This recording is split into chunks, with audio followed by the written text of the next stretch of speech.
Bueno, entonces, otra cosa que tenemos que tener, bueno, ya sabemos lo que son los evangelios.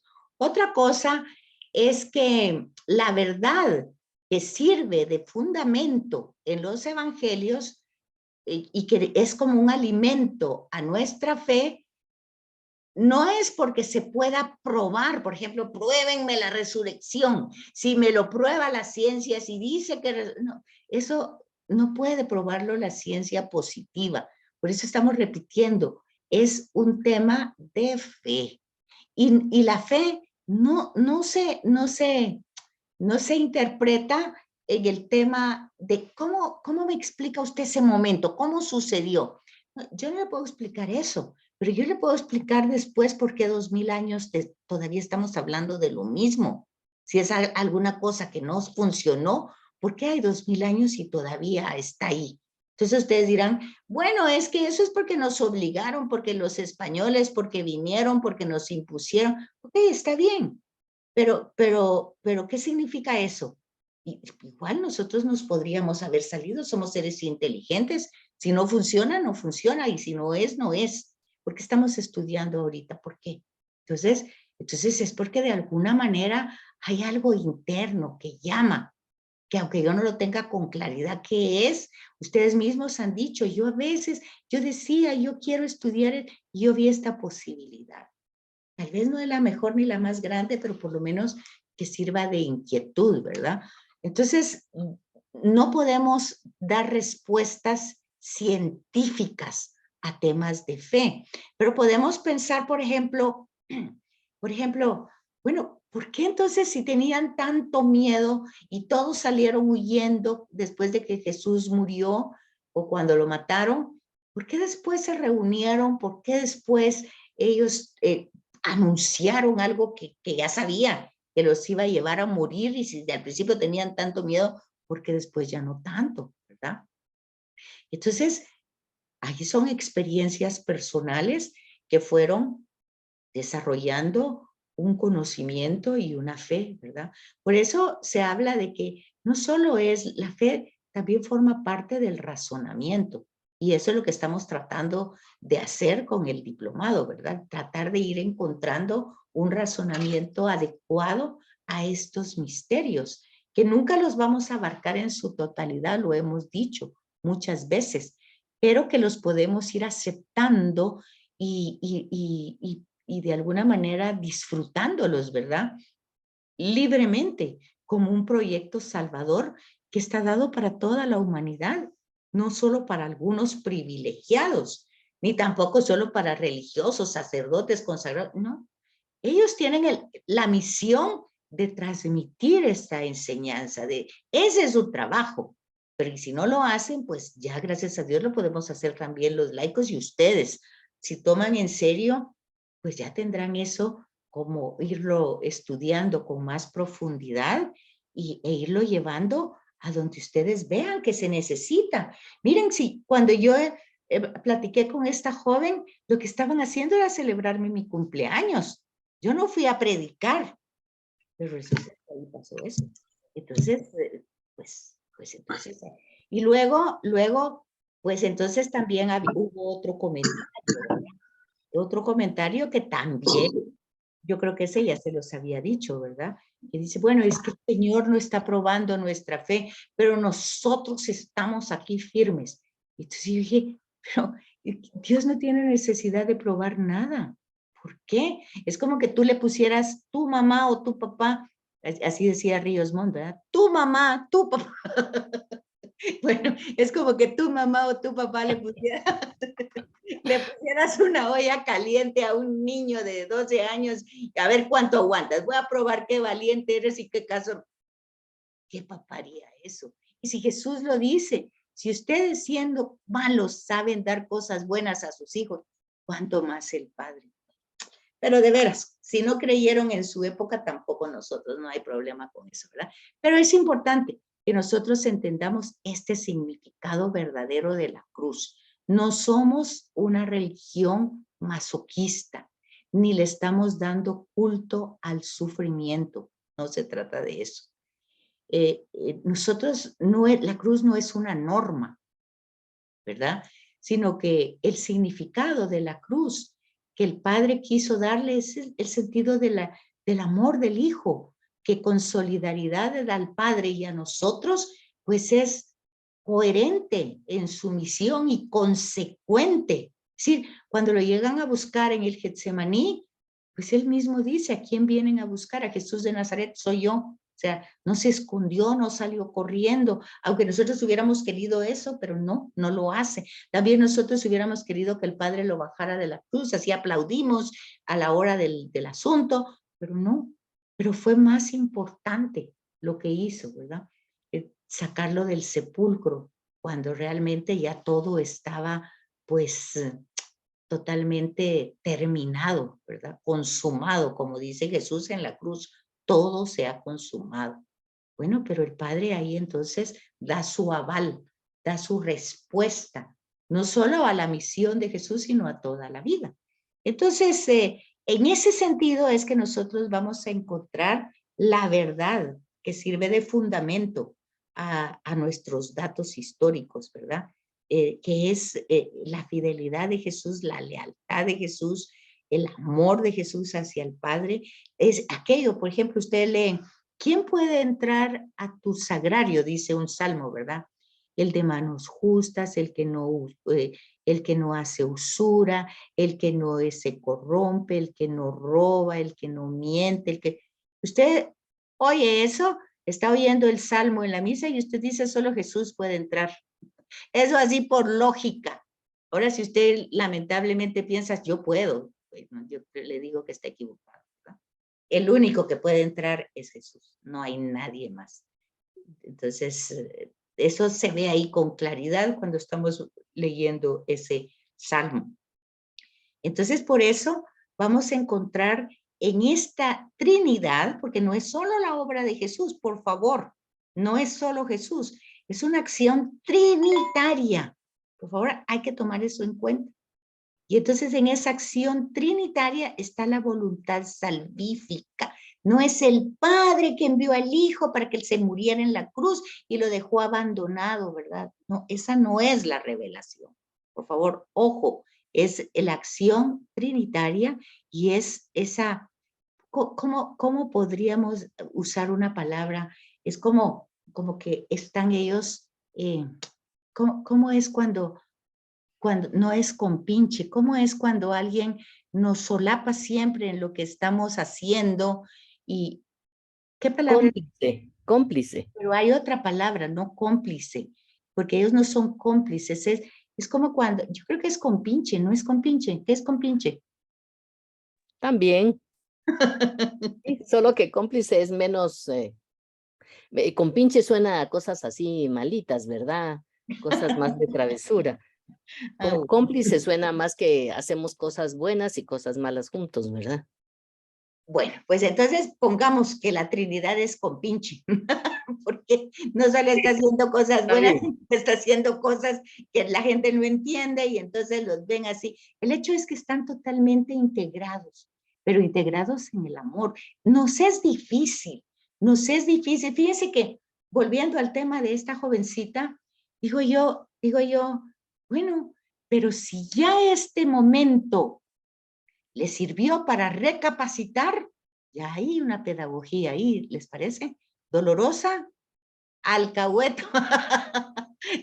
Alcahueto. No, ahí no estaba el padre alcahueteando a Jesús, no. Estaban como siendo, sí, la palabra creo que son cómplices. Sí, estaban llegando los tres a un acuerdo, ¿verdad?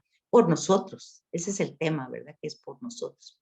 Entonces, aquí vemos en la diapositiva que Jesús no solo se entrega al Padre. Vean ustedes, vean en estas imágenes, ¿verdad? Vean, por ejemplo, a Pilato presentando a Jesús ante el pueblo, el hombre. Eso, a ustedes tal vez solo se quedan en esa palabra, pero es que ese es el hombre de verdad, el Adán de verdad, el Adán que tenía el Padre en mente cuando nos creó a todos. Ese es el hombre, el de verdad, el que no tiene dobleces, el que no tiene fingimientos, el que puede entrar al atrio, al templo de Dios, presentarse con él. Ese es el hombre. Y esta otra parte, ¿verdad? donde lo llegan a buscar al Getsemaní. Bueno, esta es la primera escena. Aquí están al revés. Esta es la primera, esta es la segunda y esta es la última. Entonces la primera es donde está en Getsemaní, que lo llegan a buscar, entregado a los hombres. O sea, no solo está entregado al Padre. En los hechos históricos nos van presentando cómo se va entregando él a todas las estructuras de pecado. Pero obviamente no entra a esas estructuras para cambiarlas, porque si es así, ya nos damos cuenta que las estructuras no han cambiado, siguen siendo corruptas desde este tiempo hasta el día de hoy. Entonces vean ustedes, por ejemplo, aquí vemos la actitud del hombre que no se esconde, que incluso va a decir, dejen a estos libres, porque si a mí me buscan, pues aquí estoy, soy yo, Jesús de Nazaret, ¿verdad? Y luego aquí lo tenemos también ante la institución religiosa que lo acusa de blasfemo, ¿verdad?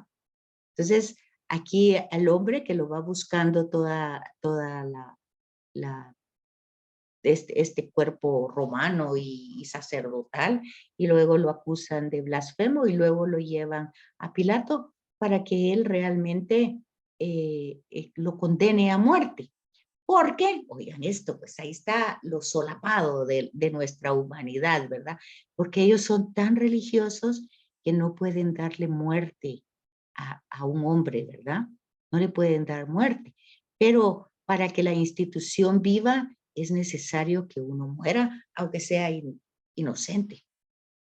Entonces, fíjense que aquí hay muchos niveles que nosotros tendríamos que ir comprendiendo para entender por qué murió Jesús y por qué en la cruz, ¿verdad?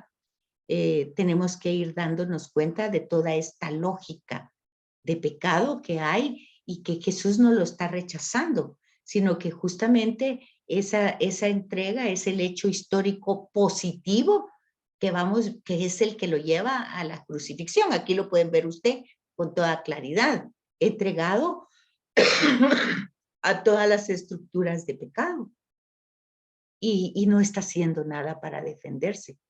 Y a nivel más profundo, dice ahí, o sea, metahistórico, o metafísico, si ustedes quieren, a un nivel mucho más profundo, pues cómo este dato va revelando, primero revela quién es Dios y luego va revelando en la historia cómo Dios, hasta dónde se compromete para salvarnos.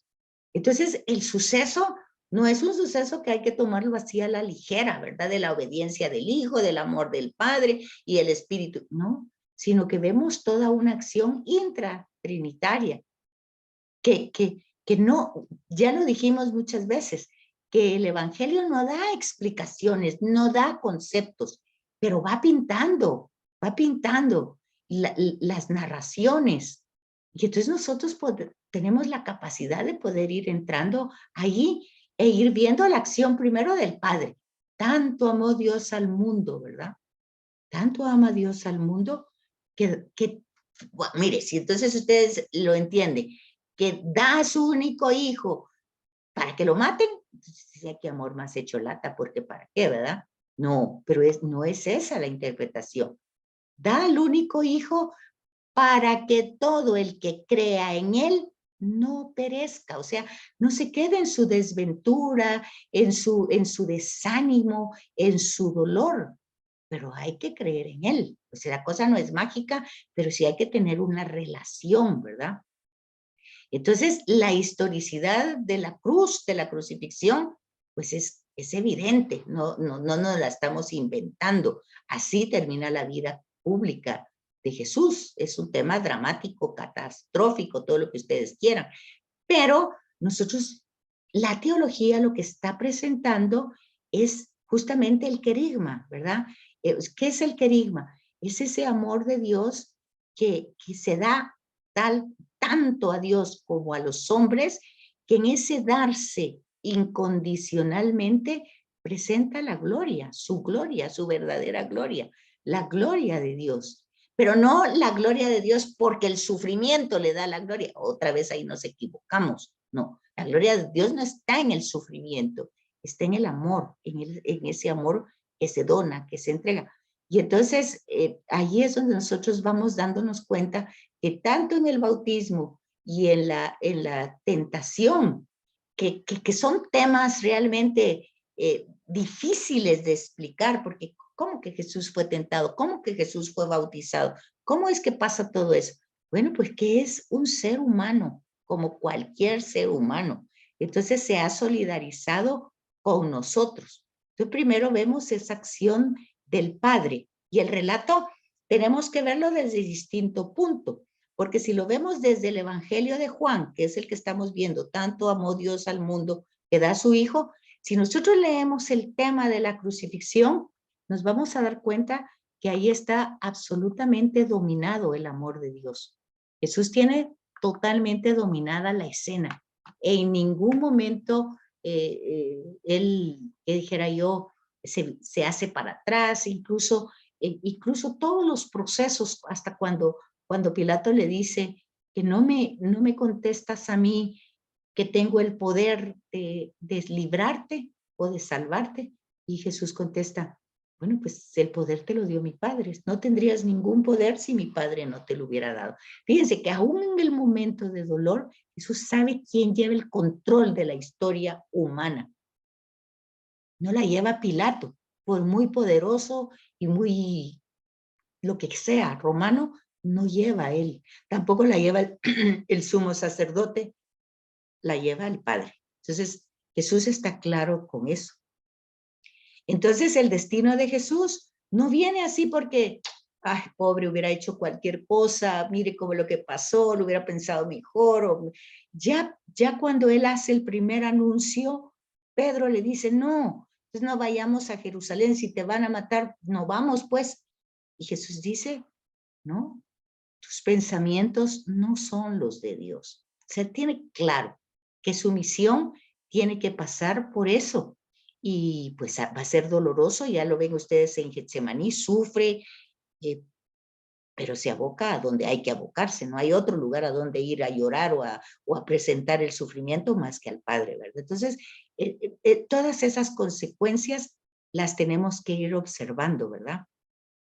Y ese momento tan vergonzoso para Jesús, tan de fracasado que es la cruz, cualquiera diría, pues, eso no demuestra que sea el Mesías, ¿verdad? Bueno, pareciera que no, pero la verdad es que lo confirma, no lo contradice, ¿verdad? Porque hay que entender entonces de qué se trata el mesianismo. Pues ya no se trata de un mesianismo. Acuérdense que fuimos viendo la evolución de lo que era el Mesías, y entonces nos vamos dando cuenta que el Mesías entonces no es una persona política, no se trata exactamente de liberar a Israel de Roma, no se trata tampoco de provocar la paz peleando con todo el mundo, no se trata tampoco de unificar las tribus, pues destruyendo a los sumos sacerdotes o al Sanedrín. Bueno, se trata de un mesianismo que hay que pasar a través del dolor y del sufrimiento, pero eso no es, como dijéramos la palabra, que pues no vale la pena que haya hecho eso, que no vale la pena, al final nadie se convirtió, al final las cosas siguieron igual, eso fue un desperdicio. Eso también está en Jesucristo Superestrella, en esas canciones, ¿verdad? Qué inútil ese sacrificio, qué inútil esa entrega. Bueno, pues no se deben entender los acontecimientos históricos así, solo quedándonos en una parte, sino tenemos que ver todo el desarrollo que van teniendo uno tras otro, ¿verdad? Tenemos que ver todo el conjunto, eso lo hemos dicho siempre, tenemos que tener en la escritura una visión de conjunto, coherente, ¿verdad? En las decisiones divinas que se van dando. O sea, en el Antiguo Testamento, cómo va actuando el Padre, vimos géneros literarios, tradiciones, códigos, vimos todo eso. Todo eso no lo vimos para que se nos olvide, sino que lo vimos para cuando leemos el texto, nos demos cuenta de ese proceso, esa evolución que va teniendo la temática, el tema que se va desarrollando, lo vamos viendo cómo va evolucionando a lo largo de la revelación. O sea, es una revelación progresiva. Por eso dice que hay que ir viendo esas decisiones divinas a la luz de lo que dicen los profetas, a la luz de cómo se van manifestando en primer momento y todo, cómo se va desarrollando. No podemos quedarnos. De hecho, en Lucas, cuando ustedes miran ya casi el final de Lucas, bueno, no es casi el final, es el final, el capítulo 24, y ven a los caminantes de Maús y que no han entendido nada porque ya les dijeron que Jesús resucitó, las mujeres ya dijeron que resucitó, que no estaba en el sepulcro, pero de todas maneras ellos dijeron, no, esto se acabó. Y en eso se les acerca un caminante y les dice de qué van hablando. Pues es que nosotros creímos en un tipo que se llama Jesús y que pensamos que era el Mesías, pensamos que era pues el Salvador de Israel, pero todo esto ya lleva 3 días que se murió. Ya les habían avisado que había resucitado, pero no creyeron, ¿verdad? Entonces, van hablando con él, pero no lo reconocen. Entonces, Jesús tiene que decirles, miren, y lo que les dice Jesús es lo que tenemos que hacer nosotros. Y es lo que hicieron los apóstoles para comprender el misterio y la misión de Jesús. Las escrituras hablan de mí. O sea, 2 cosas. Las escrituras hablan. No es que está solo escrito ahí, hablan. Y nosotros tenemos que saber entender lo que dicen. Jesús dice eso y es cierto, las escrituras hablan. Y hablan de él. Y eso tuvieron que haber hecho los apóstoles para comprender a Jesús. Dense en cuenta que después de que él se muere, pues se acabó. Ahí tienen ustedes claro a los caminantes de Maús y los otros están encerrados. O sea, eso ya no tiene ni pies ni cabeza. Entonces, la venida del Espíritu Santo es importante, pero también el esfuerzo que ellos hacen de encontrarlo en las Escrituras de una manera progresiva, ¿verdad? Entonces, vamos viendo que lo importante de la misión que el Padre le encomienda al Hijo, ¿verdad? Que para el Hijo no es una obligación, es lo que se llama una vocación. Para Jesús es una vocación. Por lo tanto, si nosotros tenemos todavía la idea de un Dios que castiga, de un Dios cruel que manda a matar a su hijo, no hemos comprendido absolutamente nada, ¿verdad? Sino que Jesús en ningún momento está viendo su misión como un destino cruel, algo que está haciendo como obligado, y es que miren a lo ir pues rechazando, rebelándose. No, no va así de esa manera. Dice que va como un cordero al matadero, ¿no? Y no es que el Padre haya querido eternamente la cruz para él. Eso lo va explicando Pablo en las cartas. Porque este mismo suceso, pues es un escándalo. Pablo va a decir eso, es que de veras predicar a Jesús y este crucificado es un escándalo. No, no, la gente no puede pensar, no puede creer que sea el Dios de esa manera ahí, todo desnudo, abandonado, muerto pues como un mala persona, como un maldito, dice el texto, ¿verdad? Sin embargo, volvemos a regresar al tema anterior, la historia de pecado, ¿verdad?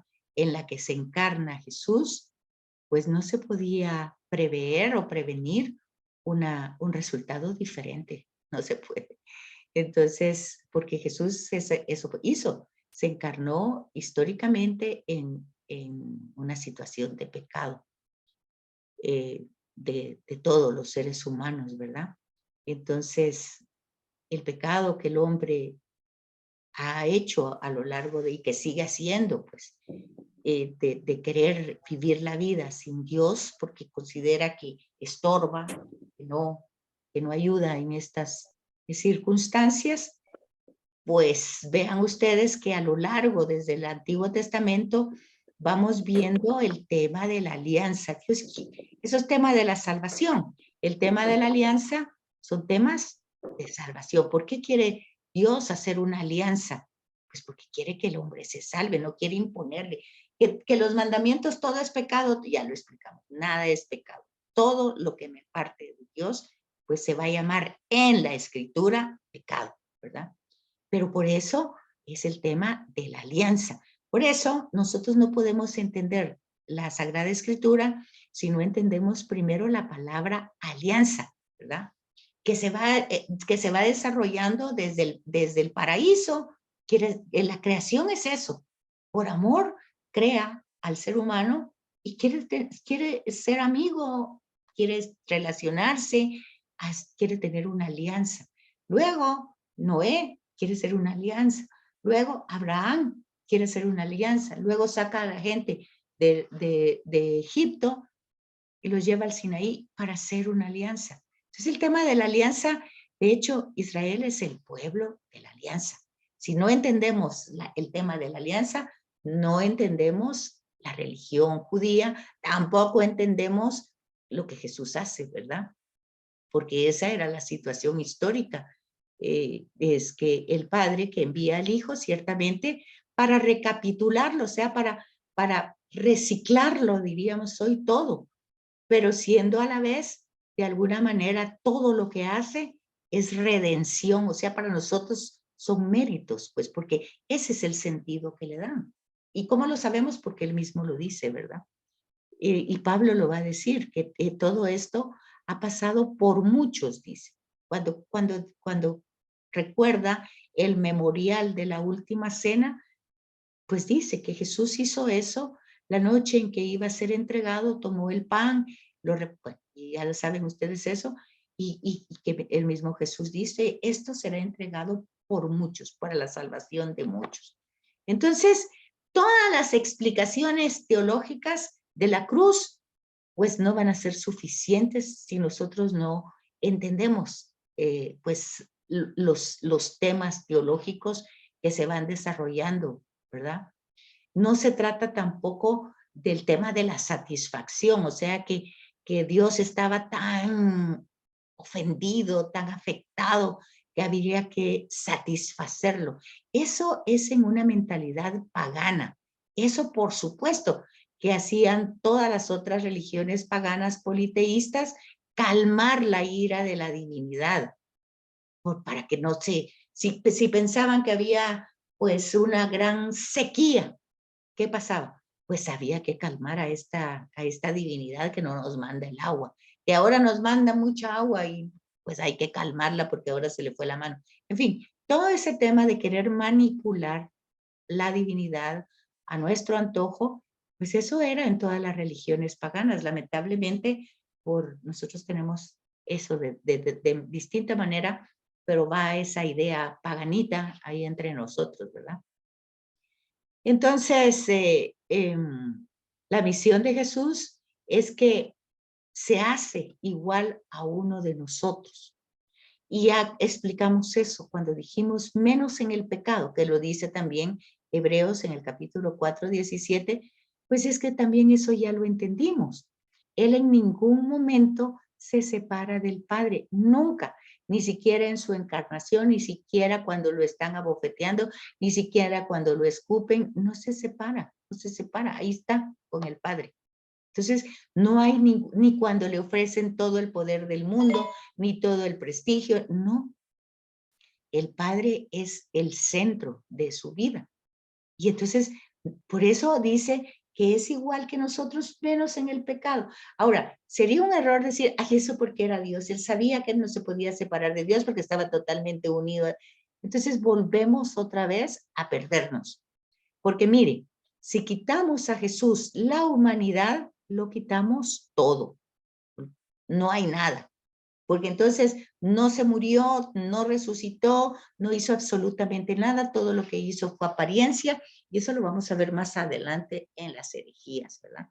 Entonces hay que entender cómo las teologías de los 4 evangelios, de Pablo, de la carta a los hebreos, del Apocalipsis, van presentando la obediencia del Hijo, ¿verdad? Primero la misión que el Padre le encomienda y luego, en segundo plano, el Hijo obediente, ¿verdad? Pero no obediente, ya explicamos eso muchas veces, ¿verdad? esa obediencia. El motivo de la obediencia es el amor, no solo al Padre, sino hacia nosotros, hermanos, ¿verdad? Jesús se identifica totalmente, se hace solidario, pero para hacerse solidario tiene que asumir todas nuestras tendencias y todas nuestras inclinaciones, aunque no le pertenezcan a él, las asume, ¿verdad? Entonces, aquí es donde vemos cómo lo que vimos anteriormente. Jesús se va entregando a las distintas fuerzas o instituciones, va dando su vida. Y por eso la oración en el huerto, a pesar de su angustia, que es profundamente real y humana, pero ¿ante quién está? Pues lleva a sus tres discípulos ahí, pero se duermen. Ellos ni siquiera se están dando cuenta lo que está pasando Jesús. Y Jesús está ante el Padre, ante la voluntad del Padre. Vean, ese es un tema sumamente importante. ¿Dónde tenemos que estar en el momento más difícil de nuestra vida? Pues ante el Padre y ante quién más, ¿verdad? Por supuesto que nosotros vamos a buscar o Él mismo nos va a ir poniendo lo que dice también más adelante ángeles, ¿verdad? Personas que nos van ayudando, que nos van pues haciendo pues las cosas tal vez no más fáciles, pero sí van ayudándonos a ir solucionando distintas temáticas, ¿verdad? Pero ante todo está la libre aceptación. Si Jesús no hubiera entrado en esa historia de pecado, si no se hubiera solidarizado con nosotros hasta las últimas consecuencias, pues entonces no habría, no habría nada que hacer, ¿verdad? Estaríamos, no sé, igual que siempre, igual que están los judíos, igual que está todo el mundo, porque entonces no hay una esperanza, no hay nada, sin Jesús no hay nada en la vida, nada vale la pena.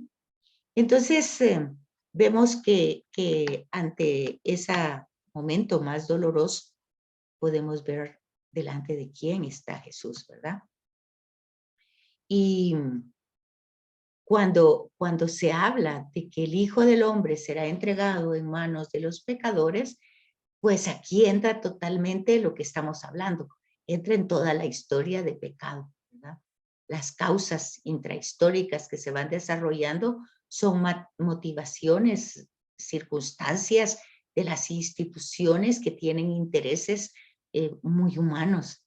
El acontecimiento histórico se convierte en objeto de fe porque tiene un alcance teológico. ¿Qué estoy diciendo ahí?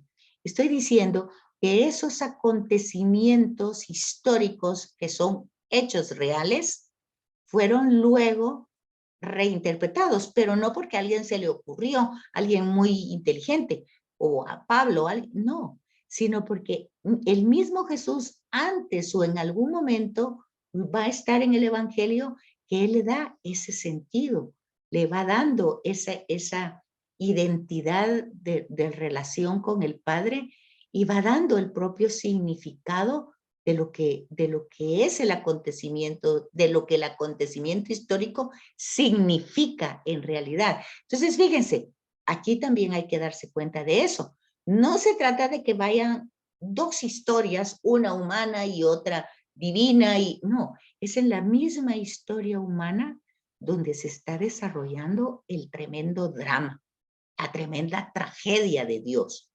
¿Qué pasó? Que nos dio la libertad y que nosotros, eso lo vimos también, y que nosotros hacemos mal uso de esa libertad. ¿Hasta qué situación? Pues vienen, ya ven, hasta darle muerte al hombre más justo que ha habido, ¿verdad? Entonces, no, ya volvemos a repetir, no es que Dios exigiera la muerte de Jesús, sino que fueron las causas históricas, los valores humanos, los que van desarrollando esa historia. Jesús así lo entiende. Y no por eso, y no lo entendió en el último momento cuando llegaron a Getsemaní, lo entendió desde que empezó su misión, ¿verdad? Entonces tenemos que ir dándonos cuenta del significado teológico que va teniendo cada uno de estos acontecimientos. Y entonces, por esa razón, Pues obviamente es el único mediador. Por haber llevado una misión hasta las últimas consecuencias, eso lo vamos viendo desde el Antiguo Testamento.